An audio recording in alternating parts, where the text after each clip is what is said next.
You're watching Swimming World TV. I'm your host, Brent Rudemeller, and here we are in Jacksonville, Florida at the ASCA World Clinic, the 47th ASCA World Clinic, with Executive Director John Leonard here. Just talk a little bit. Last night was the opening ceremonies, or opening exhibit hall. It was lots of fun. So what's going to happen this week? This is probably going to be one of the best clinics we've had in a few years. We've got some fantastic panels on hand in about 45 minutes here. Coach Chuck Warner, who has a good relationship with Swimming World, certainly, is going to interview a couple of our legendary coaches, Dick Jokums included, George Block included, Jim Montrella included. Going to talk about the nature of what makes a great coaching career and things you've got to be aware of. And, of course, for young coaches, that's going to be a fantastic presentation. Later on this afternoon, we're going to have another featured presentation. We're going to have Coach Dave Salo of USC talking to and interviewing his former coach, John Urbanchek, who is also now his assistant coach at USC. And, of course, Urbanchek, great middle distance coach. Salo establishing his reputation first as a sprint coach, and now the two of them working together. They're best friends. It should be a great afternoon. Well, I know you got multiple tracks also here. You got a high school track, a master's track. Let's talk a little bit about the tracks and how that's evolved over the years. Well, one of the thoughts of the World Clinic is we want to have some talks that are unifying for everybody, where we've got everybody in the room. And those are what we call the major talks. And we kind of expect whether you're a high school coach, college coach, that's a place to be. And the Salo talk would be one of those. But we also have a lot of tracks because we've got a lot of coaches here who are specifically high school coaches, specifically coaches of 14 and under swimmers or age group coaches.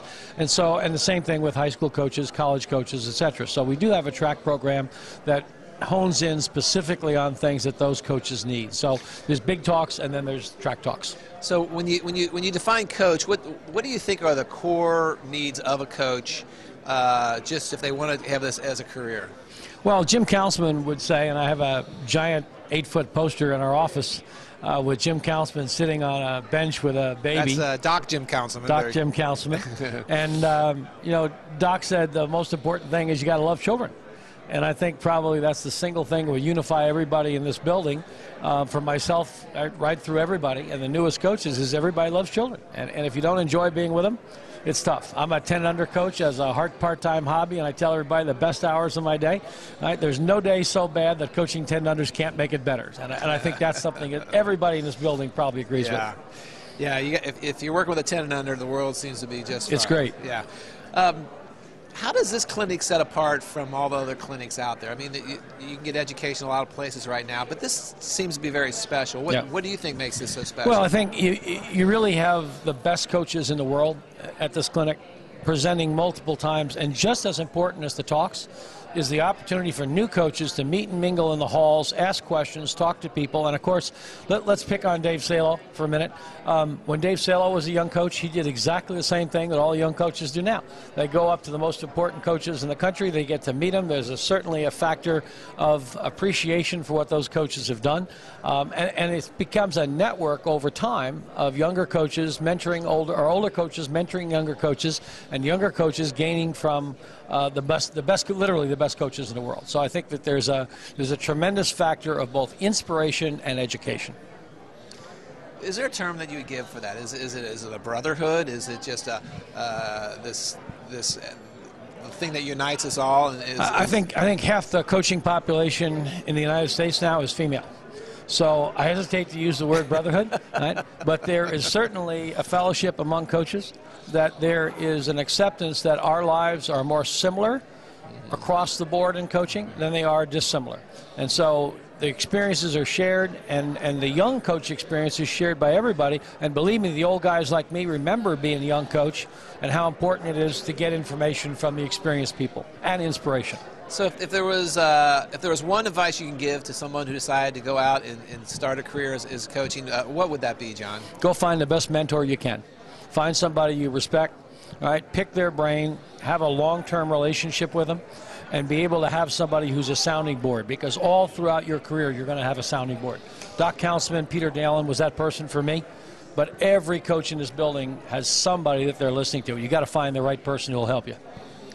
And on the other side, the older coaches, what advice would you have for them? I'm looking for take that younger person in your wings. Yeah, I mean, there's certainly a large factor of people appreciating the fact that looking back on their career, how many coaches have they helped along the way? Okay. There is certainly that. But, you know, the older coaches also are much more clear on the fact that we all need to grow the pie. Make swimming bigger, make swimming better. Don't worry about the petty disagreements. See the big picture. Grow the pie. Don't worry about your slice of the pie. And I think older coaches teach that really, really well. And then finally, it's an investment to be down here. I mean, you have to Sure. you have to register, you have to fly down. But in the big picture of things, how what would you say out there to coaches who are looking at this like, you know, should I budget for this? Isn't that just a small investment overall? It's a tiny investment, and the fact is when people say I can't afford it, the real answer is you can't afford not to. You can't afford not to. This is one of these things where, yes, there's information all throughout the world right now. Information without context is useless. You need to be places where you can get the context for the information, not just the information that you may hit by finding it on Google or something. Yeah.